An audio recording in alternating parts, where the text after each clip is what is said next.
ಇಲ್ಲಿ ನೀವು ಪ್ರತಿ ತಿಂಗಳು ಕೂಡ 2,000 ರೂಪಾಯಿ ಪಡ್ಕೋತಾ ಇದ್ರು ಕೂಡ ಅಡಿಷನಲ್ ಆಗಿ ಪ್ರತಿ ತಿಂಗಳು ಕೂಡ ನೀವು ಒಂದು 800 ರೂಪಾಯಿನ ಪಡ್ಕೋಬೋದಾಗಿರುತ್ತೆ. ಹಾಗಾದರೆ ಈ ಒಂದು ಯೋಜನೆ ಯಾವುದು ಅಂತ ನಿಮಗೆ ಕ್ವಶನ್ ಮಾರ್ಕ್ ಬರ್ಬೋದು. ಇದು ರಾಜ್ಯ ಸರ್ಕಾರದಿಂದ ಒಂದು ಲಾಂಚ್ ಮಾಡಿರುವಂಥ ಹೊಸ ಯೋಜನೆ ಆಗಿರುತ್ತೆ.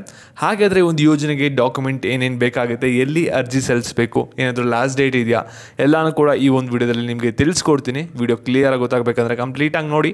ಅದಕ್ಕಿಂತ ಮುಂಚೆ ಯಾರು ಚಾನಲ್ ಸಬ್ಸ್ಕ್ರೈಬ್ ಮಾಡ್ಕೊಂಡಿರಲ್ಲ ಪ್ರತಿಯೊಬ್ಬರು ಕೂಡ ಸಬ್ಸ್ಕ್ರೈಬ್ ಮಾಡ್ಕೊಳ್ಳಿ. ಹಾಗೆ ಪ್ರತಿಯೊಬ್ಬರು ಕೂಡ ವಿಡಿಯೋಗೆ ಒಂದು ಲೈಕ್ ಕೊಡಿ.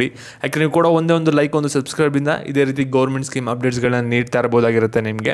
ಇವಾಗ ಡೈರೆಕ್ಟಾಗಿ ವಿಡಿಯೋ ಬಗ್ಗೆ ಬರೋಣ. ವಿಡಿಯೋ ಕ್ಲಿಯರಾಗಿ ಗೊತ್ತಾಗಬೇಕಂದ್ರೆ ಗೊತ್ತಲ್ಲ, ವಿಡಿಯೋನ ಎಲ್ಲೂ ಕೂಡ ಸ್ಕಿಪ್ ಮಾಡಿದೆ, ಕೊನೆವರೆಗೂ ಕೂಡ ನೋಡಿ. ಇಲ್ಲಿ ನೀವೆಲ್ಲರೂ ಕೂಡ ಗೃಹಲಕ್ಷ್ಮಿ ಯೋಜನೆ ಅಡಿ 2,000 ರೂಪಾಯಿನ ಪಡ್ಕೋತಾ ಇದ್ದೀರಾ. ಇಲ್ಲಿ ಗೃಹಲಕ್ಷ್ಮಿ ಯೋಜನೆಗೆ ನೀವು ಅರ್ಜಿ ಸಲ್ಲಿಸಬೇಕಾದ್ರೆ ನಿಮ್ಮ ಹತ್ರ ಏನು ಕೂಡ ಜಾಸ್ತಿ ಕಂಡೀಷನ್ಸ್ ಹಾಕಿಲ್ಲ ಅವರು. ಜಸ್ಟ್ ನಿಮ್ಮ ಹತ್ರ ಒಂದು ರೇಷನ್ ಕಾರ್ಡ್ ಇರಬೇಕಾಗಿರುತ್ತೆ, ಯಾವುದೇ ಥರದ ಟ್ಯಾಕ್ಸ್ ಕಟ್ಟಬಾರ್ದು ಅಂತ ಹೇಳಿದ್ರು. ಜಸ್ಟ್ ಸಿಂಪಲ್ ಕಂಡೀಷನ್ಸ್ ಇತ್ತು. ಈ ಒಂದು ಯೋಜನೆಗೂ ಕೂಡ ಅಷ್ಟೇ ಸಿಂಪಲ್ ಕಂಡೀಷನ್ಸ್ಗಳಿದೆ. ಅದನ್ನ ಫಾಲೋ ಮಾಡಿಬಿಟ್ರೆ ನೀವು ಈಸಿಯಾಗಿ ಈ ಒಂದು ಯೋಜನೆಗೆ ಅರ್ಜಿ ಸಲ್ಲಿಸ್ಬೋದು. 2,000 ರೂಪಾಯಿ ಜೊತೆ 800 ರೂಪಾಯಿನ ಪಡ್ಕೋಬೋದು. ಆದರೆ ಈ ಒಂದು ಯೋಜನೆಗೆ ಅರ್ಜಿ ಸಲ್ಲಿಸೋಕ್ಕೆ ಸ್ವಲ್ಪ ಕಂಡೀಷನ್ಸ್ಗಳಿದೆ. ಆ ಒಂದು ಕಂಡೀಷನ್ಗಳೆಲ್ಲ ನಿಮಗೆ ಫಾಲೋ ಅಪ್ ಆಯಿತು ಅಂದರೆ ಮಾತ್ರ ನಿಮಗೆ 800 ರೂಪಾಯಿ ಬರುತ್ತೆ ಈ ಒಂದು ಯೋಜನೆಗೆ ಅರ್ಜಿ ಸಲ್ಲಿಸಿದ ತಕ್ಷಣ. ಹಾಗಾದರೆ ಈ ಒಂದು ಯೋಜನೆ ಯಾವುದು, ನಾವು ಕೂಡ ಏನಾದರೂ ಎಲಿಜಿಬಲ್ ಇರ್ತೀವ, ಏನೇನು ಡಾಕ್ಯುಮೆಂಟ್ಸ್ ಬೇಕು, ಲಾಸ್ಟ್ ಡೇಟ್ ಏನಾದರೂ ಇದೆಯಾ, ಈ ರೀತಿ ನಿಮಗೆ ಸಾಕಷ್ಟು ಡೌಟ್ಸ್ಗಳು ಬರುತ್ತೆ. ಅದ್ರ ಬಗ್ಗೆ ಇವಾಗ ಡೀಟೇಲ್ ಆಗಿ ತಿಳಿಸ್ಕೊಡ್ತೀನಿ. ಇವಾಗ ವಿಡಿಯೋನ ಸ್ಕಿಪ್ ಮಾಡೋಕೆ ಹೋಗ್ಬಿಡಿ, ಗಮನ ಇಟ್ಟು ನೋಡ್ತಾ ಹೋಗಿ. ಫಸ್ಟು ಇಲ್ಲಿ ನಿಮಗೆ ಈ ಒಂದು ಯೋಜನೆಗೆ ಅರ್ಜಿ ಸಲ್ಲಿಸೋಕ್ಕೆ ಏನೇನು ಡಾಕ್ಯುಮೆಂಟ್ಸ್ ಬೇಕು, ಎಲ್ಲೋಗಿ ಅರ್ಜಿ ಸಲ್ಲಿಸಬೇಕು ಮತ್ತು ಏನು ಕಂಡೀಷನ್ಸ್ ಇದೆ ಅದನ್ನ ತಿಳಿಸ್ಕೊಡ್ತಾ ಇದ್ದೀನಿ. ಇಲ್ಲಿ ನೋಡಿ, ಈ ಒಂದು ಯೋಜನೆಗೆ ನೀವು ಅರ್ಜಿ ಸಲ್ಲಿಸೋಕ್ಕೆ ಯಾವುದೇ ಥರದ ಒಂದು ಲಾಸ್ಟ್ ಡೇಟ್ನ ಕೊಟ್ಟಿಲ್ಲ. ಜಸ್ಟ್ ಈ ಒಂದು ಯೋಜನೆ ಲಾಂಚ್ ಆಗಿರೋದ್ರಿಂದ ನೀವು ಯಾವಾಗ ಬೇಕಾದರೂ ಕೂಡ ಅರ್ಜಿನ ಸಲ್ಲಿಸ್ಬೋದಾಗಿರುತ್ತೆ. ಮತ್ತು ಈ ಒಂದು ಯೋಜನೆಗೆ ನೀವು ಅರ್ಜಿ ಸಲ್ಲಿಸಿದ ತಕ್ಷಣ 45 ದಿನಗಳಲ್ಲಿ ಏನಾಗುತ್ತೆ ಅಂದರೆ ನಿಮ್ಮ ಅಪ್ಲಿಕೇಶನ್ ವೆರಿಫೈ ಆಗುತ್ತೆ, ಅಪ್ರೂವ್ ಆಗುತ್ತೆ, ಇಲ್ಲಾಂದರೆ ರಿಜೆಕ್ಟ್ ಆಗುತ್ತೆ. ಜಾಸ್ತಿ ದಿನ ವೆಯ್ಟ್ ಮಾಡೋ ಅಗತ್ಯನೂ ಕೂಡ ಇರಲ್ಲ. ಹಾಗಾದರೆ ಈ ಒಂದು ಯೋಜನೆಗೆ ನಾವು ಕೂಡ ಅರ್ಜಿ ಸಲ್ಲಿಸಬೇಕು, ಏನೇನು ಡಾಕ್ಯುಮೆಂಟ್ಸ್ ಬೇಕು, ಏನೇನು ಕಂಡೀಷನ್ಸ್ ಇದೆ ಅದ್ರ ಬಗ್ಗೆ ನಿಮಗೆ ತಿಳಿಸ್ಕೊಡೋದಾದರೆ, ಈ ಒಂದು ಯೋಜನೆಗೆ ಅರ್ಜಿ ಸಲ್ಲಿಸೋಕ್ಕೆ ಮೊದಲನೇದಾಗಿ ನಿಮ್ಮ ಒಂದು ಪಾಸ್ಪೋರ್ಟ್ ಸೈಜ್ ಫೋಟೋ ಬೇಕಾಗುತ್ತೆ.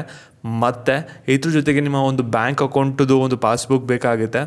ಜೊತೆಗೆ ನಿಮ್ಮದು ಒಂದು ವೋಟರ್ ID ಬೇಕಾಗುತ್ತೆ, ಆಧಾರ್ ಕಾರ್ಡ್ ಬೇಕಾಗುತ್ತೆ, ಮುಖ್ಯವಾಗಿ ಇನ್ಕಮ್ ಸರ್ಟಿಫಿಕೇಟ್ ಬೇಕಾಗುತ್ತೆ. ಜೊತೆಗೆ ನಿಮ್ಮ ಹತ್ರ must and should BPL ration card ಇರಬೇಕಾಗಿರುತ್ತೆ.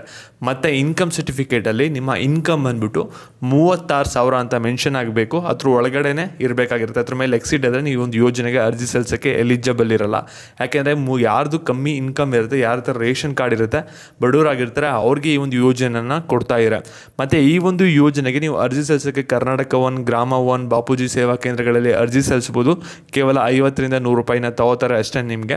ಮತ್ತು ಈ ಒಂದು ಯೋಜನೆಗೆ ಅರ್ಜಿ ಸಲ್ಲಿಸೋರು ಯಾರು ಎಲಿಜಿಬಲ್ ಆಗಿರ್ತಾರೆ ಅಂದರೆ, ಯಾರ್ದು ಮಹಿಳೆಯರ ವಯಸ್ಸು ಬಂದ್ಬಿಟ್ಟು 40ರಿಂದ 64 ವಯಸ್ಸಾಗಿರುತ್ತೆ, ಯಾರು ಇನ್ನೂ ಮದುವೆ ಆಗಿಲ್ಲ ಅಥವಾ ಡೈವರ್ಸ್ ಆಗಿರ್ತಾರೆ ಅಂಥ ಮಹಿಳೆಯರು ಈ ಒಂದು ಯೋಜನೆಗೆ ಅರ್ಜಿನ ಸಲ್ಲಿಸ್ಬೋದಾಗಿರುತ್ತೆ. ಮತ್ತು ಬೇರೆ ಒಂದು ಯೋಜನೆ ಅಡಿ ಪೆನ್ಷನ್ ತಗೋತಾ ಇರಬಾರ್ದಾಗಿರುತ್ತೆ. ಮತ್ತು ಈ ಒಂದು ಯೋಜನೆ ಹೆಸರು ಬಂದ್ಬಿಟ್ಟು ಮನಸ್ವಿನಿ ಯೋಜನೆ ಅಂತ. ಮತ್ತು ಈ ಒಂದು ವಿಡಿಯೋ ಯಾರಿಗೆ ಸಹಾಯ ಆಗುತ್ತೆ ಅವರಿಗೆ ದಯವಿಟ್ಟು ಶೇರ್ ಮಾಡಿ, ಅವ್ರಿಗೆ ಹೆಲ್ಪ್ ಆಗ್ಬೋದು. ಮತ್ತು ಇದೇ ರೀತಿ ಅಪ್ಡೇಟ್ಸ್ಗಾಗಿ ಚಾನಲ್ ಸಬ್ಸ್ಕ್ರೈಬ್ ಮಾಡ್ಕೊಳ್ಳಿ. ಧನ್ಯವಾದ.